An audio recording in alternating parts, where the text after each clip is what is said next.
Chapter 5. Felix Leiter. That evening Bond walked across to the casino. He had always been a gambler. He liked the luxury of the card rooms and casinos. Sometimes he was lucky, sometimes not. But Bond believed that luck should be loved and not feared. Bond changed £1,000,000 francs into plaques and took a seat at roulette table number 1. He played 17 games. He lost some games and won some games. He finished with winnings of 1,000,000 francs. An American was sitting opposite. When Bond got up from the table, the American got up too. "Let me buy you a drink," the man said to Bond. Bond guessed that the American was from the CIA. M had told him that they would send someone. "My name's Felix Leiter," said the American, as they walked to the bar.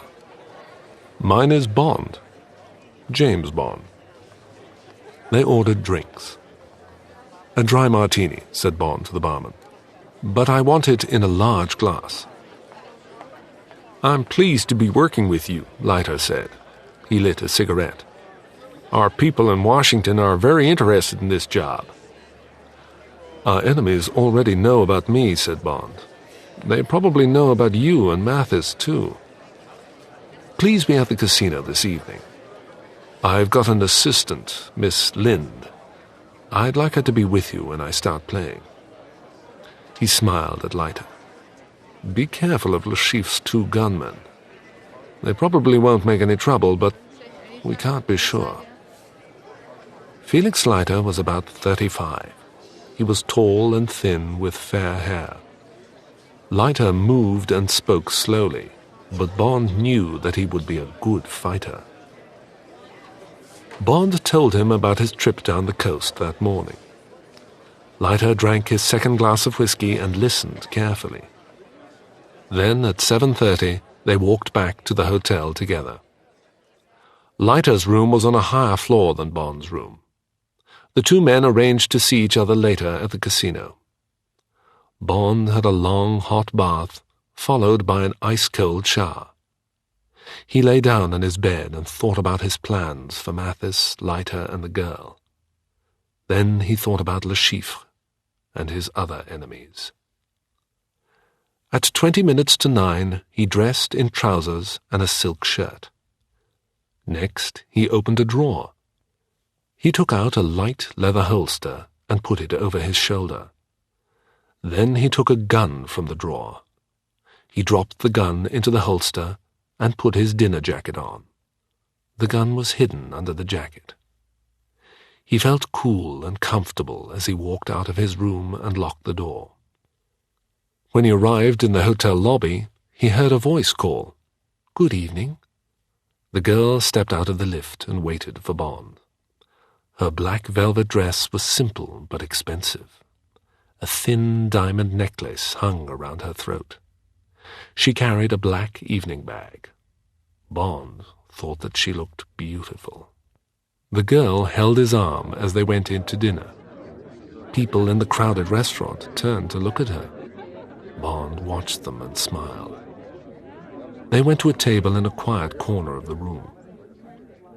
"Would you like a drink?" asked Bond. "I would love a glass of vodka," she said. Bond ordered 2 very cold vodkas. "I don't know your first name," he said to the girl. "Vesper," she said. "Vesper?" "It's an old word for evening," she explained. "And I was born in the evening.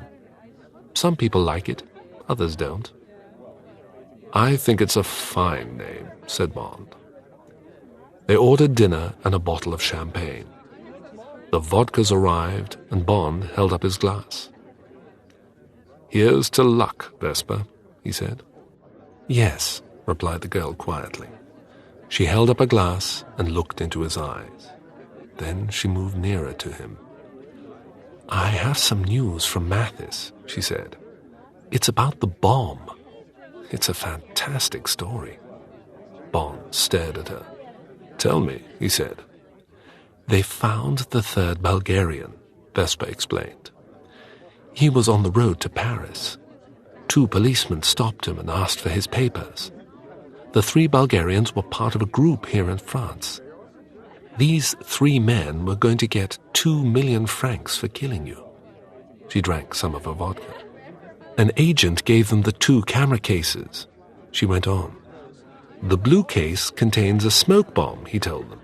The red case is the explosive. When one of you throws the red case, the other must press a switch on the blue case. Then you can escape in the smoke from the smoke bomb. But he was lying. Both cases contained explosives. The plan was to kill you and the bombers at the same time. There was probably another plan to kill the 3rd man. Very clever, said Bond. Go on. The Bulgarians switched on the smoke bomb first, she continued. Then they planned to throw the explosive bomb at you. But they blew themselves up, said Bond. Yes, said Vesper.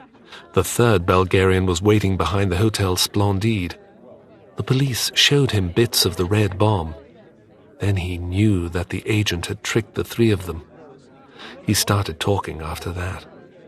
But he knows nothing about Le Chiffre. The waiter arrived with the food. They ate in silence for some minutes. Then Bond drank some of his champagne and looked at her. What section are you in? He asked. I'm personal assistant to head of section S, said Vesper.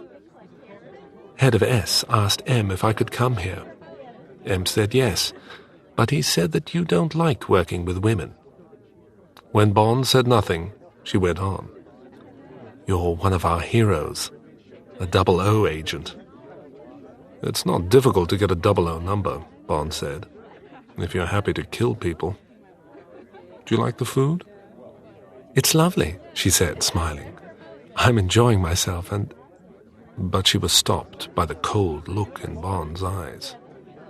We're here to do a job, he said. Remember that. Then Bond told her his plans. As she listened, Vesper remembered her boss's warning. Bond's a good-looking man, head of S had told her. But don't fall in love with him. He's got a cold heart. Good luck, and don't get hurt. Now Bond was explaining the game of baccarat. Tonight, Le Chiffre will be the banker, Bond said. He has 24 million francs, and I've got about the same. There will be 10 players and a croupier who will collect the cards. I'll sit opposite Le Chiffre at the table. He drank some more champagne. The banker begins with a bet of 500,000 francs, he went on. The person in the number 1 chair can accept the bet. If he says no, then number 2 can bet. If number 2 doesn't want to bet, then it goes to number 3, and on round the table. I'll try to accept the bet until either Le Chiffre or I have no money left. In the end, one of us must win.